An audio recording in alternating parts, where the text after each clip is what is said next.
የኢየሩሳሌም ልጅ የማሬ ልጅ በር ቢቢሲን አፋን ኦሮሞ tokko faan rakkate Israa'el maarree maarree ancu faccittuufte Israa'el maarree maarree ichi fincaante Israa'el maarree namni jalaa qabuu dide wanni guddoon ammaas lola kanarratti ajaa'iba nama hundatti miidiyaan addunyaa guutuun Israa'elis akkana goote jeetumarra buteetuma Iraan akkana goote Iraan maaliif namni hundi ijoollee xixiqqoo Israa'el akkasitti gartee fooqiidhaan wajjin macaisaa turte dhalaalee gartee baqachuu hin dandeenye kana Israa'el akkasitti irra deemaa turte namni hundi gubata santutti jira beek muslimaas ta'e kiristaanaas ta'e waan ummata Itoophiyaa kana oroo Israa'el Itoophiyaa tanan ta'in nama huumaanitiin itti dhagayamtu siigale nama huumaanitiin itti dhagayamtu hunda maaltu keessa jirani beeyta ijoollee xixiqqoo akkatti Israa'el irra deemtee daakuu turte santu gaazexanyoota addunyaa guutuu kana hunda kanaa dura dhaabbata siigale yoo xiqquma Iraan bar xiqquma dhabgooti guddisanii miidiyaan hangam takka faayidaa akka qabu garteemi Israa'el nuti dha'u jirraa rabbii ja'a dubbadhaa jettee dadhabde namni hundi irraa dubbachuu dide siigale Israa'el bara kana goote kutte duru Iraan kutan Iraan akkana goote maarroo goote mitirkishoo goote barbadeessite humna maarree takka takkatti jismitti kan nu himanii jechuudha siigale humnatti waan Iraan goote sana siigale injifannollee karaa sooshaal qilleensarratti illee lafatti illee injifannoo guddoo harkattee jechuudha Iraan barana du'aayii godhatteetuma kaate siigale maaliif sadarkaa namni gartee Israa'el jibbii dubbuma Falastiin tanaa jecha Israa'el funyaan qabate keessatti lolli ka'ee jechuudha. Siibar nam tokko tarkaanfii irra fudhachuu dadhabe. Amma fakkeenyaa sheexaantichuma uummata keenya dhiiga dhugaa jiru kana silaa jabaan tokko dhufeetuma godhee nurraa kuteeni jabaa san akkam goonu. Amma Jawaar Mohammad kana maaliif akka jaalanna siigale? Maaliif namni hundinuu kan jaalannillee Jawaar afaan guutuun qeequu ni sodaata. Maaliif sodaata? Jawaar namaan adda ta'eeti. Wayyaanee hin kaatu jedhanii gartee namni hundi jala mureessan. Wayyaanee bakka Ameerikaan guutuun jala saraarte san jijjiire siigale. Wayyaanee garaa nama gubdee nama hidhuun nama toorchi godhuun nama caccabsuudhaan siigale. Wanna nama godhuu turte san siigale. Jijjiiree jechuu saniifu wanni isiniin juu waan ajaa'ibaa dalagame dubbii addaati ta Israa'elii fi ta Iraan dubbii addaati siigale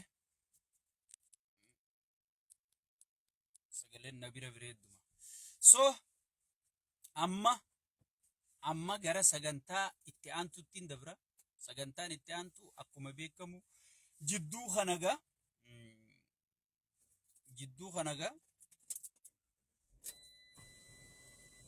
idduu tana sagaluma jaachaa oolani maal isa wanti kiyya kun sagaleetu wanti ta'e sagaleen bireedduu miti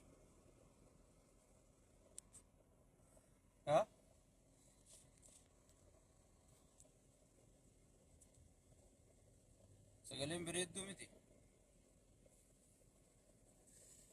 so jidduu kana akkuma beekamu ummanni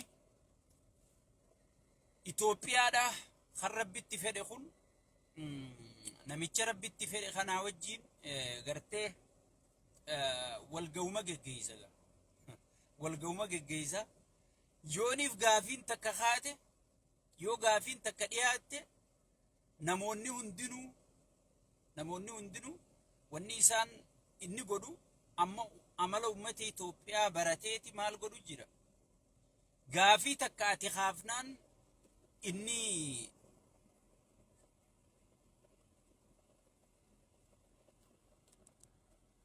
ya nabira lakkee ol qabuma nabira sirruma irra jirti idduu tana feesbuukumaa tokkos godha irra laalina boodarra ni dhageessa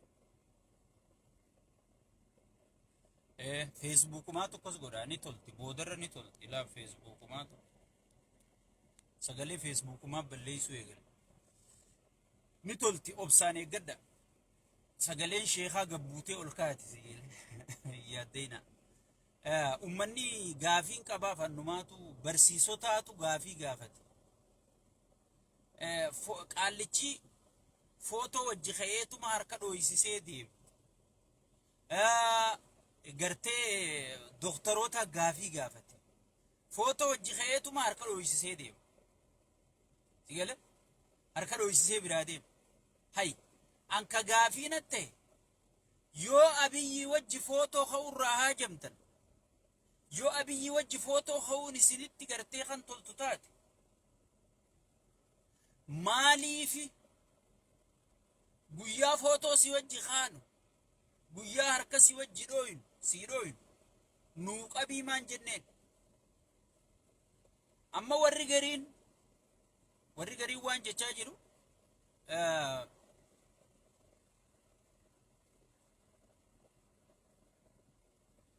sagaleen sirrii jedhe inni dhuftii siin jee yaadinaa isin sagaleen ni dhufti suuta dhufti.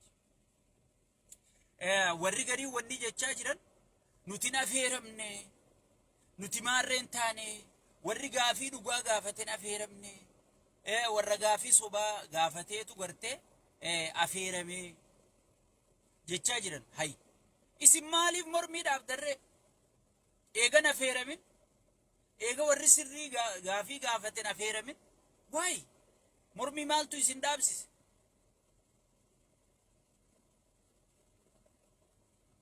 Maaltu mormii ta'e isin dhaabsise?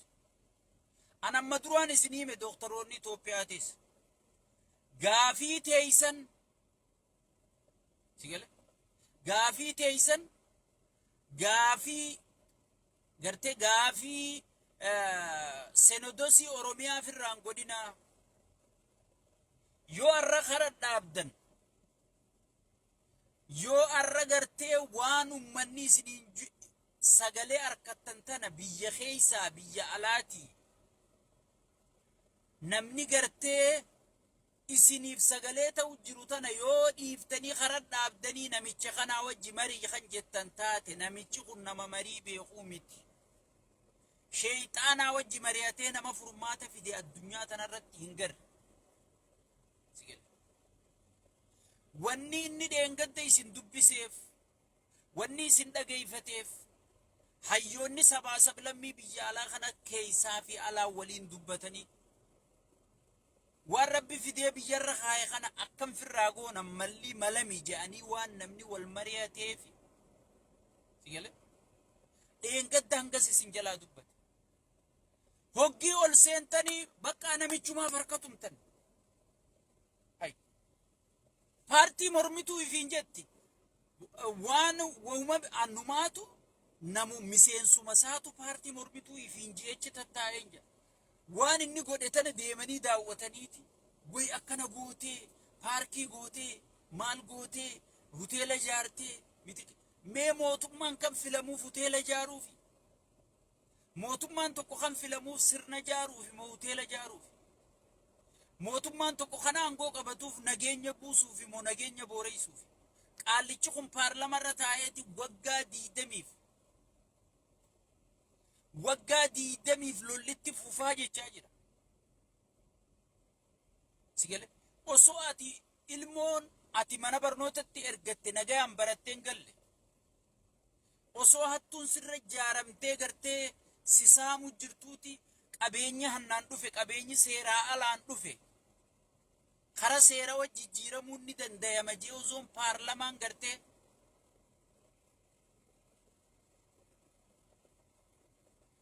sigale paarlamaan Itoophiyaa taa'ee paarlamaan isaa sun irra murteessuufi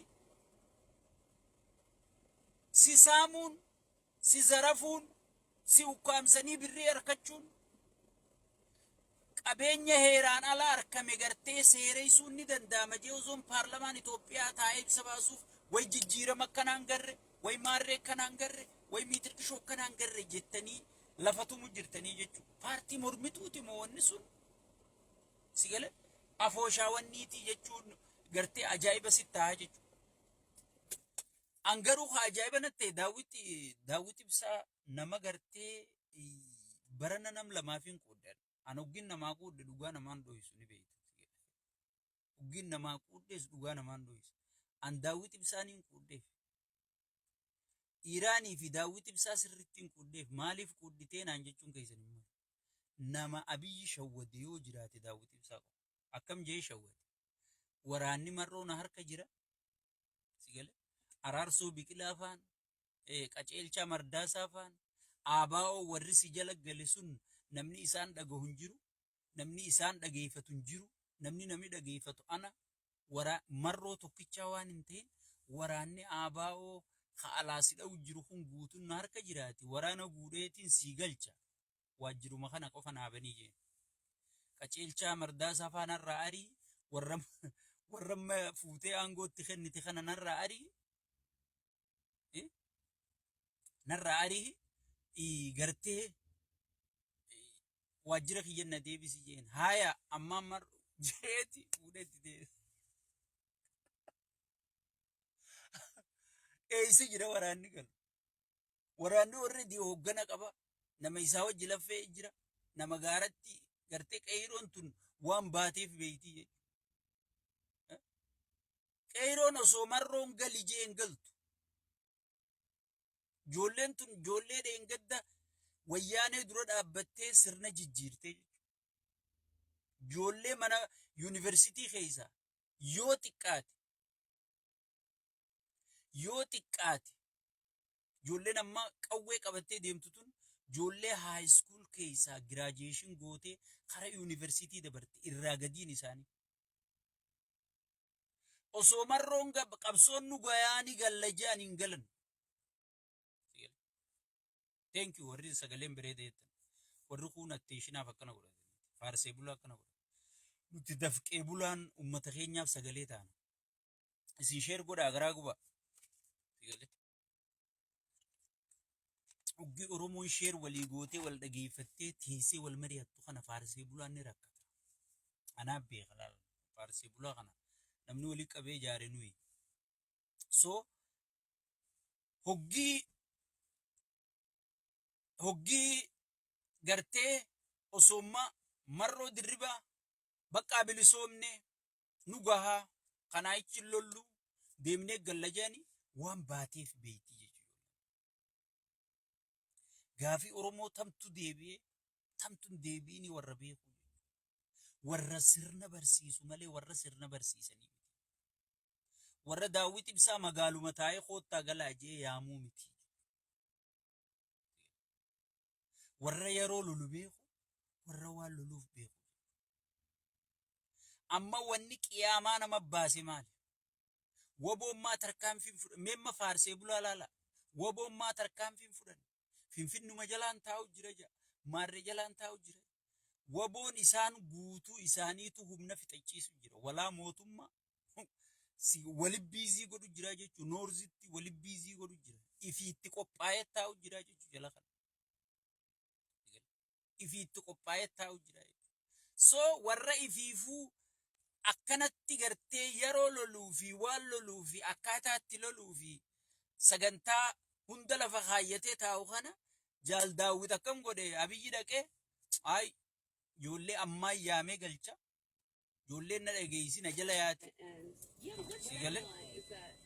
Ijoolleen na jala yaati.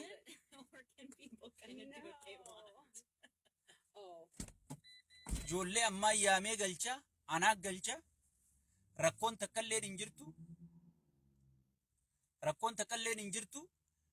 Ati waajjiruma kana naabanii.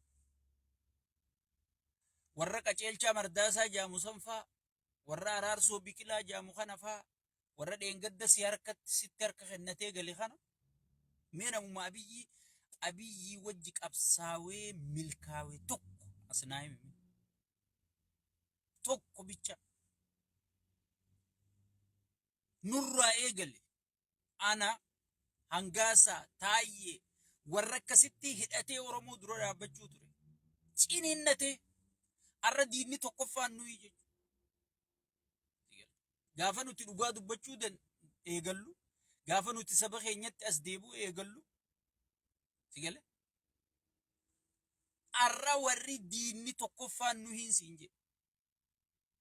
Gaafa namni abiyyi jechuu sodaatu as biyya Ameerikaa tana keessatti kophaati. Gatii an kafale warra as jiru beekaa jechuudha.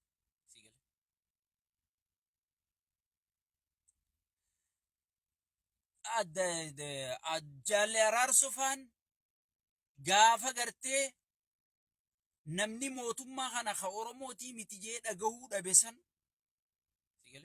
warri sagalee jettan baa deebi'a. Sagaleen sirriidha. Gaafa dhagahuu dadhabe si wajji dhaabbanna jedhanii isa jala bahanii jechuudha. Si wajji dhaabbanna jedhanii isa jala. Jara san akkam godhe? Bakka itti fayyadame amma Daawit Ibsaa ijoollee siifin galchaa. Ijoolleen gartee akkanaa je'ee itti dubbannaan warra san zeero baasee warra duraan abaa hojii hayyama hundaa kennanii fi jee boordii filannoo irra dhiyeessuu ture. Amma abaa'oon gartee jara Daawit Ibsaati malee isinii miti. Isin gatiin qabdanii gartee bu'aan qabdanii gartee soo je'eeni amma waajjira akkasii shawwadee harkaa fudhatee boodarra walgahii inni yaamee jalaa didee hafee jechuudha. Boodarra ibsarra baasuu eegalee jechuudha. Baga galaafteef baga akkasii jalaa didde. So saniifuu namni gartee Abiyyi Ahmad shawwade namni Abiyyi Ahmad shawwade jaalle Daawit Ibsaa qofaa jechuudha. Jaalle Daawit Ibsaa qofaa jechuudha. Namni Ameerikaa fi Israa'el gartee jilbiibbachiisee harka kennisiisee nu gaha jee nu gahaa jarri jee sagaleen ni dhaga'amaati itti dhiisaa isin nu gahaa jechisiise Iraanii jechuudha. Barana jara lamaan kanaa waancaa nyaatee jechuudha. Jara lamaan kanaatu waancaa nyaatee jechuudha. So is especially beekid namoonni gariin Daawit kana ni tuffatan maal jaan miti. Daawit siyaasaa keessa nama tuffatamu miti. Rabbiin guddaanuu isuma uumee firraa dhoorka malee namichi laal nama qoree si keessa taa'eeti akka inni itti si diru ajjatuu sitti hin dhiisu si gale. Cirracha kophee keessaa ni beeytaami. Nama addaa nama yoo bakki isaa tun dura xiqqoo gartee bakki isaa tun qilleensi hedduun oowwinees bakkuma isaa tana ta'a. Yoo qilleensi oowwees asuma ta'a. Bar namni garii yoo deeggarsaatiin qabaanne si biraa kutaa bara hoogganaan gariin obsan qabu. Nama akka Daawit Ibsaa. Daawit Ibsaa gaafa namni lama biratti hafee sichuma jira. Televiziina foodda xiqqaa takka banatee ittiin gatu taaleetuma addi bilisummaa Oromoo waan kana dura dhaabbannaan ganuma jee ol deebi'a. Nama kana walii quudduu wayya dandeettii namni kun qabu. Oromoon beek dandeettii Daawit Ibsaa qabu. Dandeettii Jaawar qabu. Dandeettii Taayyeen qabu. Dandeettii Lammaa Magarsaa qabu. Madaaltee jara kana bakka isaan malaniin kaa'uu dhabu. Dandeettii Marroo Dirribaa qabu. Si galee jara kana hayyoota sii kana walii qabdee dandeettii Mararaa Guddinaa qabu kana hunda madaaltee bakka isaaniin malu kaayyachuu dadhabuutu si galee haga ammaa gartee nu shoorar keessaa jira.